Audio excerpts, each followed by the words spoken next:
Sean todos bienvenidos al seminario número 5 que corresponde a coagulación intravascular diseminada. El seminario está conformado por estudiantes del cuarto año de bioanálisis de la Universidad de Carabobo correspondiente a la materia de hematología. Los estudiantes son Urdaneta Gloria, Valero Ámbar, Vargas Amelis, Vesga Genezaret y quien les habla, David Torres. Para dar comienzo con este seminario podemos adentrarnos a lo que es la fibrinólisis en primera instancia. Podemos decir que es la degradación de las redes de fibrina formadas en un evento de procesos de coagulación sanguínea. Lo que hace es la formación de trombos. Ahora, la plasmina, que es su forma activa, que es la que se encarga de la degradación de las redes de fibrina, pasará luego a ser fibrinopéptidos. Estos fibrinopéptidos se dicen que son solubles tras la fibrinólisis y que hay ciertos productos de degradación como lo es el dímero D que son eliminados normalmente por proteasas en los macrófagos del hígado y del riñón. Podemos hablar también de una fibrinólisis primaria y una fibrinólisis secundaria. La primaria se refiere a la descomposición normal de los coágulos y la secundaria se refiere a la descomposición de los coágulos debido a ciertos factores, como lo son trastornos de salud. Siguiendo con ciertos tópicos de la coagulación intravascular diseminada, como lo es la definición, podemos definirla como un trastorno en la cual está alterada el equilibrio normal de la hemostasia, lo cual permite entonces la formación inapropiada y no controlada de estas redes de fibrina dentro de los vasos sanguíneos. Al formarse dichas redes de fibrina, se consumen varias proteínas de la coagulación, en especial el fibrinógeno. Posteriormente también tenemos otro tópico como lo es la incidencia. La incidencia de la coagulación intravascular diseminada es de aproximadamente de 1 en cada 1000 personas. Se puede presentar en cualquier edad, aunque se vuelve con mayor frecuencia en personas muy jóvenes o de avanzada edad. Y se habla de que un 20% de estos casos son asintomáticos y solo se sospecha con datos de laboratorio. Por esto la importancia del diagnóstico por pruebas de laboratorio. La etiología de la coagulación intravascular diseminada es muy variada. Por ende, tiene distintas formas de presentación y manifestaciones. Entonces hablaremos ahora de patogenias, como lo son también las enfermedades infecciosas, en particular las septicemias. También los procesos clínicos más comunes asociados con la coagulación intravascular diseminada. Se habla de que un 30 o un 50% de los pacientes con sepsis cursan con infecciones bacterianas tanto por gram positivos como por gram negativos.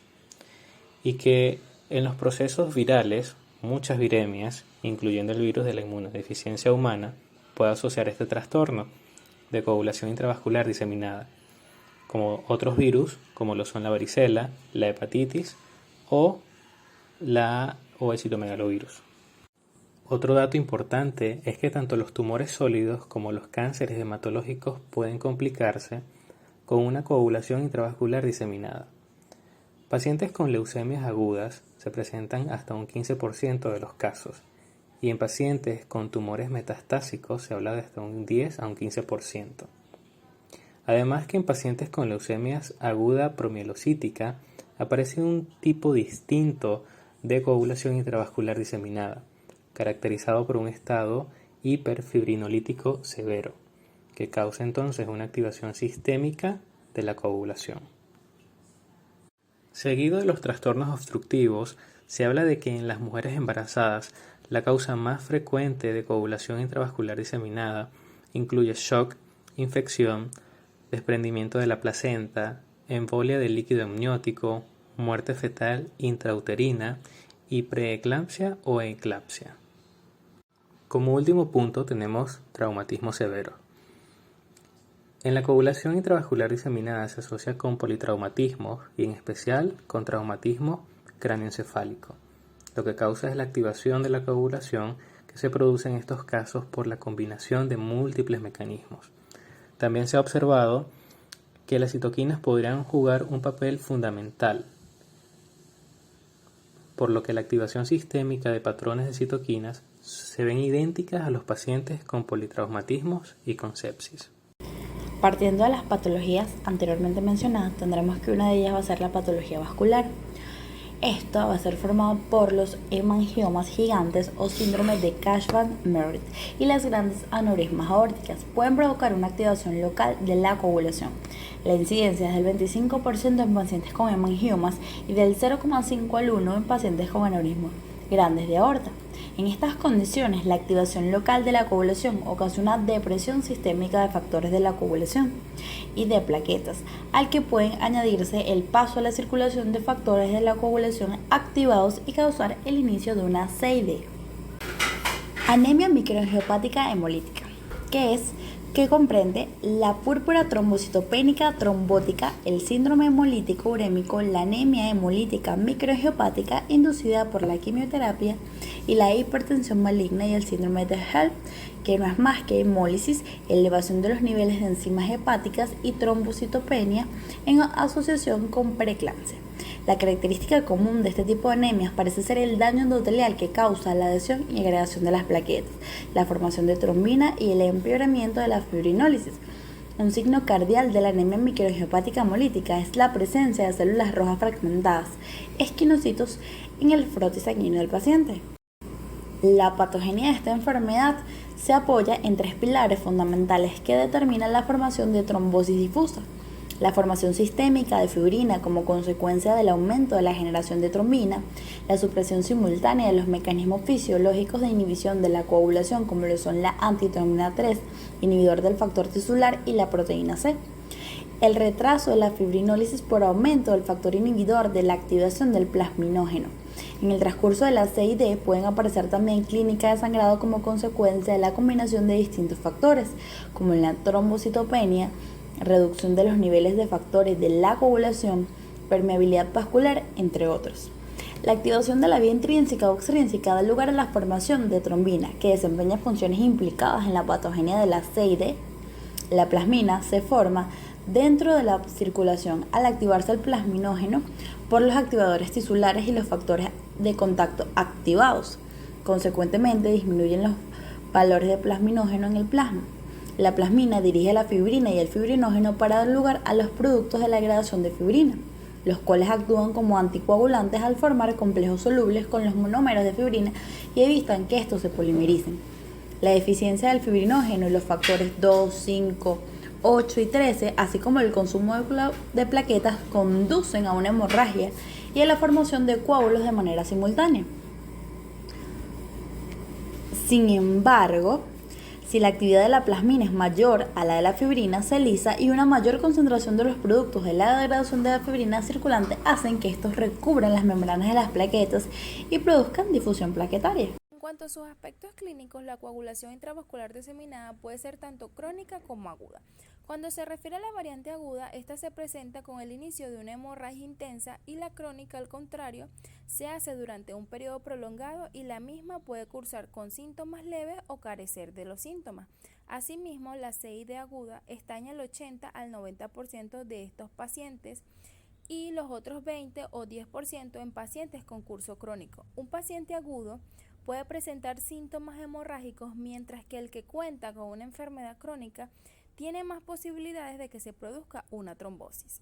Cabe destacar que la hemorragia inicia de manera escabrosa y se presenta en 3 sitios al mismo tiempo: la hematuria, las hemorragias gastrointestinales, la esquimosis y las petequias son algunas de las manifestaciones clínicas que presentan este tipo de hemorragias y que pueden causar la muerte, dando así un índice de mortalidad de un 50 a un 60%. A su vez, cuando existen microvasculaturas por trombo, se produce una anorexia tisular, microinfartos del corazón, riñón, encéfalo, hígado y páncreas, que esto van a llevar a un estado de choque.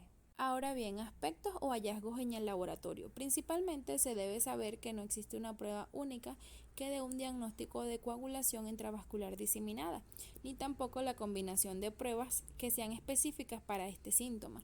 Muchos laboratorios ofrecen pruebas que incluyen contaje de plaquetas, tiempo de trombina, tiempo de protombina, determinación de fibrinógeno y tiempo de tromboplastina parcial activada. Cabe destacar que la mayor utilidad es la demostración de una disminución progresiva de las plaquetas, las cuales llegan a descender de 40 a 75 por 10 a la 9 litros. También una reducción en la concentración del fibrinógeno. Cuando la enfermedad está en una etapa grave, el fibrinógeno puede descender de 10 a 50 miligramos decilitros. Esto se debe posiblemente a un reactante de la fase aguda que no es más que proteínas plasmáticas que aumentan en un estado inflamatorio. El tiempo de protrombina y el tiempo de tromboplastina parcial activada pueden estar prolongados por la disminución de diferentes factores, como es el factor 2, el factor 5, el factor 8 y del fibrinógeno.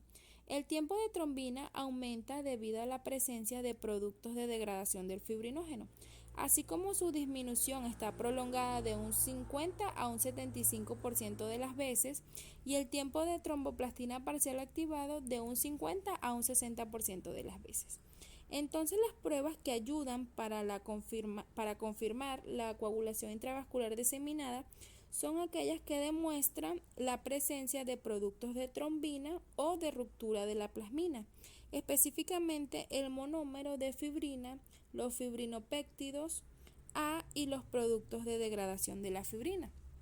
En la actualidad, los procedimientos de mayor utilidad son las pruebas de látex para la presencia de productos de degradación de la fibrina y de dímeros D, con valores anormales de un 85 a un 100% en pacientes de fase aguda.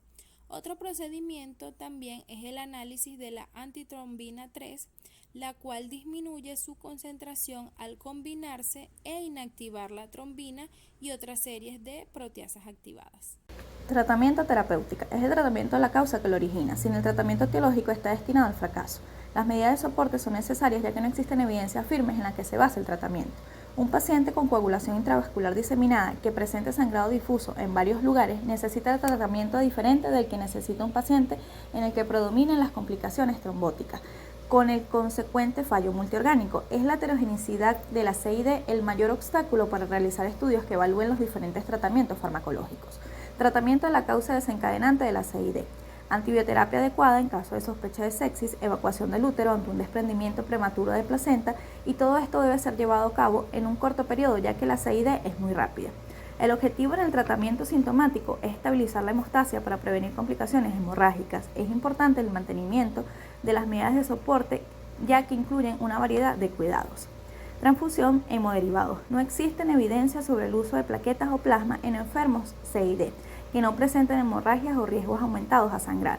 Puede ser necesario administrar grandes volúmenes de plasma de 6 unidades en 24 horas para corregir defectos de la coagulación. Heparina es un efectivo anticoagulante con la potencia para inhibir la formación de trombina y las acciones de la trombina. La heparina ha resultado ser beneficiosa, no beneficiosa y peligrosa. La respuesta anticoagulante de la heparina depende de la concentración funcionalmente activa de trombina 3, disminuida en la CID, y depende de las sustancias neutralizadas de la heparina como factor 4 plaquetario. Se recomienda el uso de la heparina que se realice con precaución y a bajas dosis debido a que puede inducir trombocitopenia, activación de leucocitos, entre otros. Antitrombina 3. Inhibe varias proteínas del sistema de coagulación de forma irreversible. Trombina, factor 10A, por lo que posee un importante efecto regulador de la hemostasia. Están disminuidos en la CID, especialmente en pacientes con sepsis. En un proceso clínico en marcha, el diagnóstico temprano de un episodio séptico y la inmediata reposición de la antitrombina 3 puede ser importante para mejorar los resultados. Proteína C. Inactiva los cofactores de la coagulación 5A y 8A, disminuyendo la formación de trombina. Indica que la proteína C juega un papel importante en el control de la trombosis microvascular, principalmente en el shock séptico.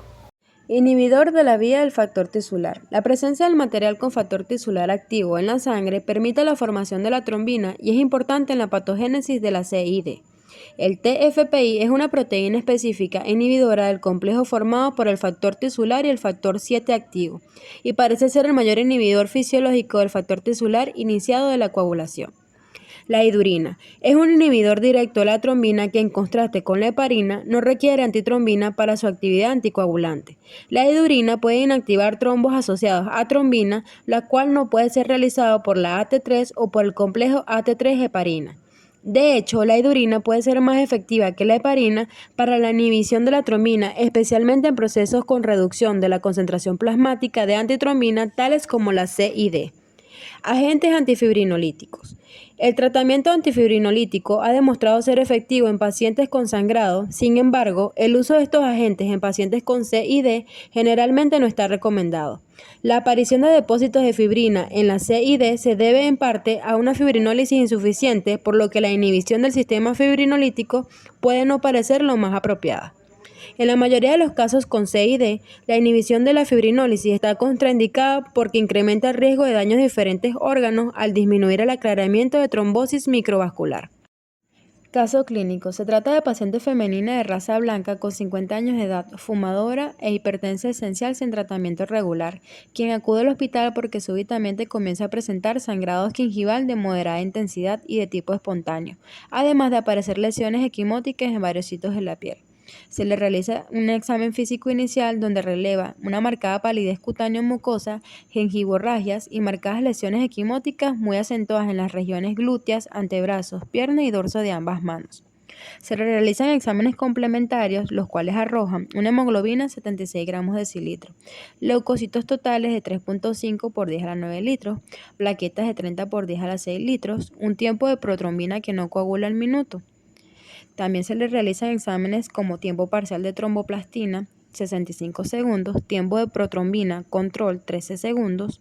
La muestra no coagula, muestra productos de degradación de fibrinógeno de 40 miligramos decilitro y fibrinógeno con un déficit moderado de 1 a 32. Se le realiza un medulograma donde hay depresión de las 3 series hematopoyéticas, un aumento de promielocitos granulares de 50 a 70%, con bastones de agua en la empalizada. Se concluyó como leucemia aguda no linfoblástica, variedad M3, citoquímica peroxidasa positivo y ácido periódico con CHIS positivo intenso. La paciente sufre complicaciones cardiorrespiratorias y es trasladada a UCI, donde su condición se empeora y entra en coma. A las 24 horas de haber sido trasladada a UCI, fallece con un franco sangrado por el tubo ortotraqueal y con hemodinamia totalmente inestable.